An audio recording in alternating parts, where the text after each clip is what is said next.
All right guys, today we're going to be dropping the gas tank and changing out the fuel pump. We're also going to be lowering the rear of the car while we do this. Ignore the fucking mess in there. But so some cars, people, what they do is they'll cut an access hatch up here. I just don't want to cut the car up, so I'm going to drop the gas tank. So I'll show you how to do that. The first step, there's two ways about going about this. So you have these sail panels back here. This is your sail panel. And to get access to the top shock, it's going to be right there. So what some people do is they remove the sail panels and then fold the carpet back over. But on my Camaro, it had an already cut hole and lines pretty much perfectly here. And I literally just kind of press it in and the carpet cut itself. I might have to get a knife for this bottom part. But if you pull this up a little bit, you can see you might be able to see that yellow foam in there. What that is the insulator on top of your shock. So I'm going to do that for both sides. I'm going to just cut that the rest of the way open. And then when I'm done, fold it back up. Shouldn't look too bad. And they'll have the seats over top of it either way, so it's not a big deal. But this is going to save a bunch of time if you do it this way. You don't have to take off your sail panels. All right, guys, so I got foam insulator removed from both sides. You're gonna need a pair of vice grips or maybe an adjustable wrench, and you're gonna want to hold on to the top of the strut itself, because otherwise it'll just spin when you put a wrench on it. So I just put some vice grips up top, got it nice and snug, and then this broke loose real easily. All right, guys, so the car is up in the air. As you can see, it's supported on jacks. An important thing to note, so you're gonna want to support it on the frame. You don't want to support it from the rear end. I just still have the jack under there, but it's fully supported from the frame. As you can see, the rear end is drooping. The exhaust is out of the way. I just have it laying in the grass over there. So next thing we're gonna have to do is we're going to remove the lower shock mounts. There's one on either side. So we're gonna undo those. And then after that, we're gonna get this panhard bar out of the way. All right, guys, one thing I wanna mention real quick is this bolt for your lower control arm was in the way to actually, I'm using an extension on my socket, but to get back there, you can put the socket on, but actually get the wrench back there, damn near impossible without just loosening this bolt and just sliding it out of the way some. I'm still gonna leave it in place. You don't need to fully take it out. I just thought I should let you guys know. And this is an 11/16 for your lower mount for the shock. So I'm gonna start with this side with the panhard bar. Just like that. Really easy to come out. And then while I'm over here, I'm gonna go ahead and knock this shock mount loose. Let's just take the nut off all the way. I just had a last couple threads on there. I'm just gonna take a socket that fits roughly on it, place it on top. Give it a little knock. Yeah, she's ready to go. Just like that.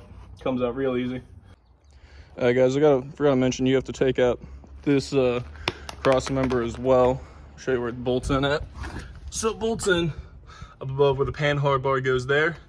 And then over on this side, you have three 15mm bolts right there. I just put the bolts back in, just not lose them. But after that, it should come right out. So the next thing we're gonna do is we're gonna undo the sway bar on either side.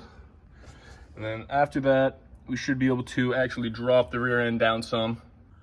All right, guys, so we got the sway bar loose on both sides. As you can see, it moves now. So next we're going to, if I can focus, there's a 15mm bolt right there. There's another one right there. And these are all holding on the fuel lines. We're gonna go ahead and disconnect those two. And then I'm gonna unclip the fuel filter back there, just so things are a little bit more loose. Got a little bit more wiggle room when we go to take the tank out. So the next thing I did is I removed the heat shield. As you can see, it's gonna be held on by, I believe, 4 7mm bolts. You're gonna have one there, one there. You can kind of see it back behind that exhaust mount. One back up there. I just lowered the rear end. I'm gonna keep it up on the jack for now, unless I have to move it out of the way.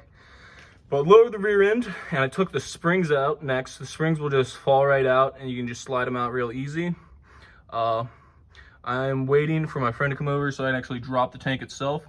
So in the meantime, I'm gonna go ahead and change out the shocks. I just loosened the shocks at the top, and they came right out real easy. As you can see, fully dropped out with the springs too. So the next step is I'm just gonna go ahead and put the shocks back in, the new ones. I got Bilsteins. Okay guys, so for up here, the actual torque specs are like 16 or 17 foot-pounds. What you wanna do is, you can kind of see, that bushing up top. So what you're looking for is when you tighten it, is you just want that rubber to kind of squish down a tiny bit. As you can see, right around the edge, just a little squished. With these Bilsteins, you actually put a hex key up top. And then I believe this is, yeah, it's a 17 for the nut. So both sides are now in up top. Okay guys, so one of the last things you need to do before you're really starting to get into dropping the tank is there is a wiring harness right here. You got one of these little safety clips. Pull that out, lift up this clip, comes right out. And then next, we're gonna try and tackle some of these fuel lines. So I need to get a little bucket or a pan, just in case any fuel does drop. All right, so we got all the connections disconnected. I ran into a bit of an issue. Disconnected that fuel line and gas started pouring out of there. So much so that every single one of those rags over there is soaked in gasoline. So that's probably safe. So gas was pouring out of there. I got this line disconnected. So on these, it's really easy to disconnect these. There's just the little clips on either side. You push in, pull off, comes out. This one, you actually squeeze, if I can show you, squeeze here on either side, if that makes sense. And that one comes out. And then for the, where it goes into the filter down here, if I can get a good shot of that. So right there is the filter, obviously. Where it goes into the filter, that line right there is the same line. As you can see, you want something to catch that gas. That is a lot of fucking gas to just pour out on the floor.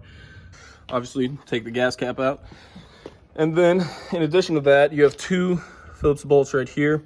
This whole section right here just slides on out. Real easy. All right, guys, so as you can see, the gas tank is out. I'll be honest, I fucked up a little bit and didn't film it, taking this out, but I'll go over the steps that we did. So there's one thing that you should know that I didn't see mentioned on multiple videos, is inside here, there's gonna be this little bracket right here that you have a bolt on that holds your actual filler neck. So to get to this, so you have, this is your fender in here, and you have where it goes in. I'm not gonna put it back up in because I need to do that later. But it literally will you just grab it, bend it down some, and it'll slide right out. And you can get a wrench up in here. So you're gonna have these two straps on either side, and you have a 15mm bolt. You're gonna have, preferably you're gonna have somebody helping you, and they're gonna hold the gas tank. How I did is I had my friend over here, and I started undoing these so I can guide the filler neck out as we need. Everything else is gonna be disconnected. Once these straps are down, I literally just bend them back slightly and move out of the way. I did have to bend them all the way down and out from the rear end to get the gas tank out. You might have to do that, or might be able to slip it out. After that, you're gonna wanna be starting to lower it and move it towards the passenger side because of the filler neck, of course, and it'll just start slowly going out. It really, I mean, we got it out pretty easily. All said and done, it wasn't bad. All right, guys, so today we're gonna go ahead and tackle change the fuel pump. I'm installing a WALBRO, I think it's a 470. We'll go ahead and disconnect all these connections. Just the fuel lines and then two electrical connections. Then after that, you can take off the lock ring. So I'm gonna go ahead and do it, I'll be right back. Okay, so I got these two connectors disconnected. Undid the outside two first. This bottom one, or this middle one, excuse me, where you actually disconnect it, you have to squeeze on either side here. It was facing down, so it was a little hard to get, so I moved that lock ring first. Like I said, just put a screwdriver on it and hit it. So I had to get this lifted up slightly to actually get that out. Now we can go ahead and pull this out. Try and do it with one hand. There's gonna be gas in it. Watch out for the arm here. Let some of that drip out. And just like that, you have your bucket out. Okay, so we have the gas out of this bucket here. So the first thing we want to do is remove this lever here. This actually is what tells your car how much gas you have in there. The little float. So you want to a little tab here. You push down, and this piece will slide out. So you have that. We'll set it off to the side. Squeeze together the top, push down, and it slides right out. And you can undo these 2 wires. So next, on either side, you're gonna have a tab here, and a tab over here. You're gonna just press in with the screwdriver. You just push in the tab. Push it on the other side. And just like that, start coming apart. Slide the bucket apart. There you go, just like that. Okay, so I got this assembly all disassembled. Took the pump out. I had to cut this hose on either side and remove the filter from the bottom of the pump itself. And then you cut off the barb connection. This connection right here, that actually just slid right off. And of course the connectors. Once that's off, you can just lift it up and out. You gotta watch out for your connections up top there. So you have, on the old pump, this feed line coming from where the filter is on the bottom of your bucket. And it plugged right into that little brass barbed fitting. On the new pump, there's no fitting there. You just have the connector and the fuel feed line, as you can kind of see. So I'm gonna go ahead and wire up this jumper. So you need this jumper to plug in to the connector on your new fuel pump. I'm gonna cut right by where this connector is, strip them both back. Obviously you're gonna go black to black, and then of course red to gray. So first of all, I have some heat shrink. You cut this side and strip it down. This is actually a little bit too much wire still left on it.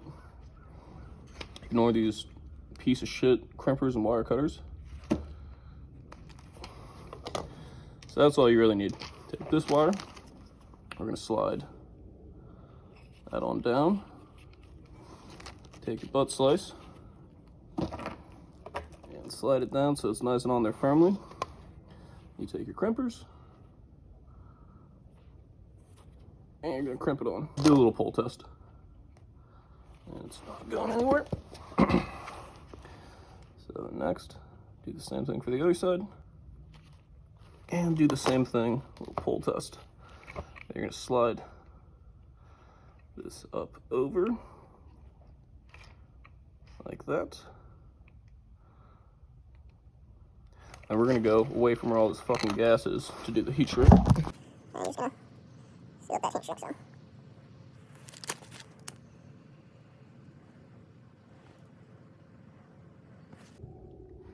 Okay guys, so we have the bucket here, as you can see, and I've drawn out the lines where we need to cut. So I'm gonna get these cut out, and I'll show you how the pump fits in there. So this actually, what it does is lets more fuel in, since you won't be really drawing in through that line down there.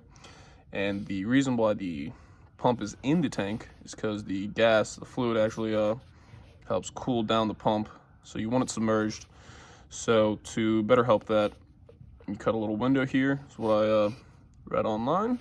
So we got the pump mostly back reassembled. I was just gonna go over what I did. So got the big hole over here.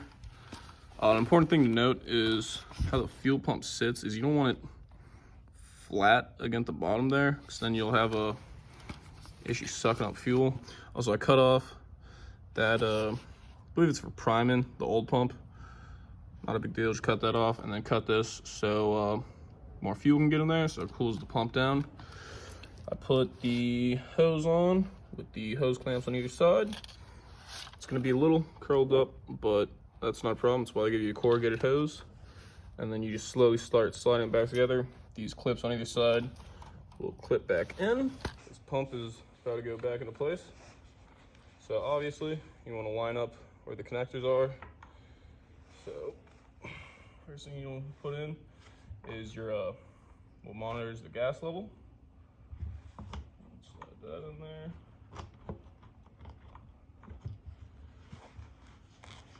Just let it slowly go down. So, and you want to get your gasket here. Put this lock ring on. The lock ring, so same as before, just reverse. Find a nice edge.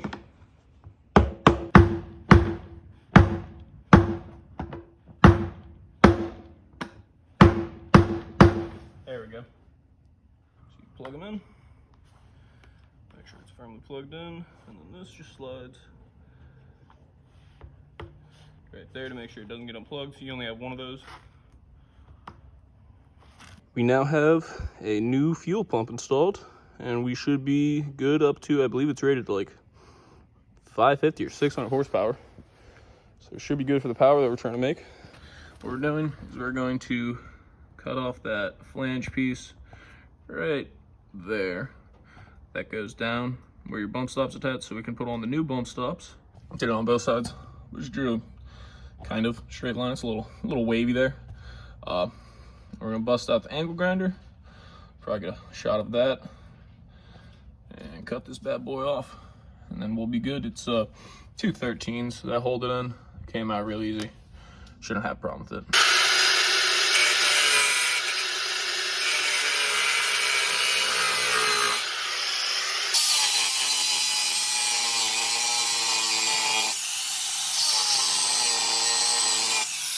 We're going to be clearancing this fender here. We'll be doing that. I'll probably knock in this a little bit. And then all three of these things are going to be getting sprayed with some truck coating, or what the fuck you want to call it, truck bed liner.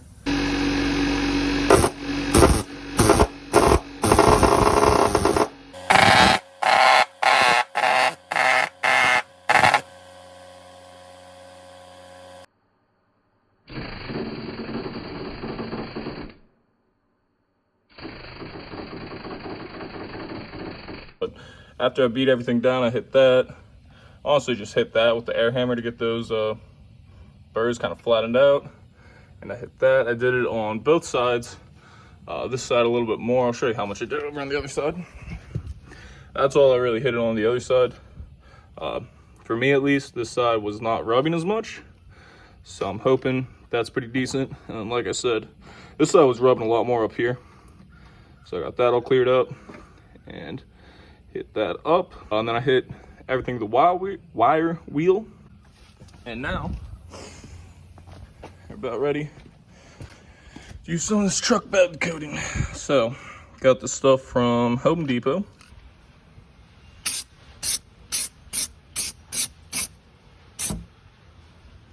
A little overspray. Don't kill nobody. Okay, so I got some of this plastic sheeting used for painting. I just fully wrapped this up, wrapped up that new shock, trying to cover a lot of the rear. This way I can just spray everything at once. So underneath the car, right here is where your fuel filter is located. Earlier when we were removing the tank, we already took off this bracket. All you gotta do for the bracket is literally just grab it, push in with your thumb here, and then one side will come out, and then it'll let you take out the other side real easy. There's a small hole it goes into. So how I actually got the filter off, you're gonna put a 16 on the small one. I just use an adjustable wrench for the big one. Broke loose pretty easy. The smaller nut, right there, will actually spin loose and spin freely and stay on the line. That whole section is your filter and that comes off. From there, put the new one on, screw it in, and it didn't have a torque spec, but I just got it nice and tight on there. And of course, you know, when it starts up, you gotta look for fuel leaks and all the lines you disconnected and reconnected. Letting this dry, probably gonna let it sit for 24 hours before I even fuck with it. A little bit of runnage, but it's not too bad, looking better. So yeah, next step, we'll be getting that tank back in. All right, what's up guys? So today, we're gonna put the fuel tank in. So, as you can see, the rear is fully dropped. I need to loosen those bands back up and flop them back down. But everything else is out of the way and ready. So I got my friend here helping me. And this is actually backwards right now, we need to turn it around. But we're just gonna go ahead and lift it up in. It's pretty light when you don't actually have a bunch of fuel in it, so it shouldn't be too bad at all. Okay, so we gotta watch these. Yeah. And not fuck those up. So if you just kind of here, wait, hold on. Help guide it. Okay, and then get it a little more turned so we can get in this. I am no longer holding the wires, just so you know. Okay, wait, hold on. This needs to go up in there. Okay. And out. Yeah, I got it. Okay. Here, I need you to come help support it. Oh, yeah.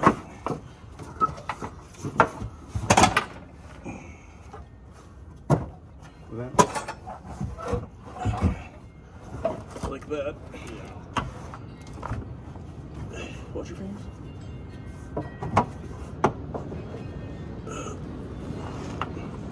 Got that.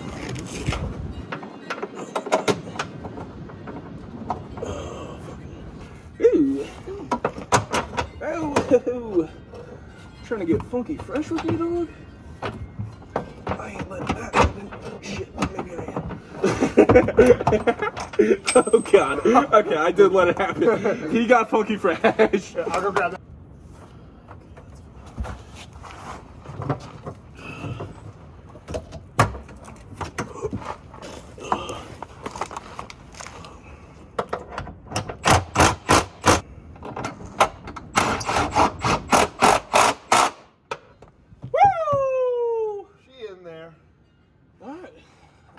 Let's just pray to God I didn't fuck something up while doing that. So we got a couple fuel connections here. We're gonna go back and put in. So slide on in like that. It snaps into place good. Same with this one. Just line it up properly, and it'll just snap into place like that. And you wanna, check your lines like that. And we got these. There we go. All right, so you got your electrical connections back. You got these two connections back in. We're gonna go ahead and mount up the brackets for the fuel lines again. Before that, I'm gonna put a jack up in here so I can lift up the rear a little bit and just, not have to bend these lines too much. All right, so next up is we're gonna raise the rear. We got the strings out, and what happens is it literally just sits just like that. This is gonna be your the bottom that sits on your actual rear, and that goes up in there. You literally just place them in, and as you lift up the rear, they'll seat better.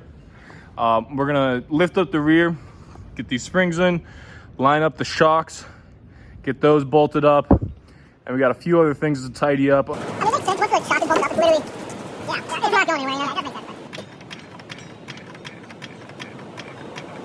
So we got these brackets for your fuel lines in the back, all in.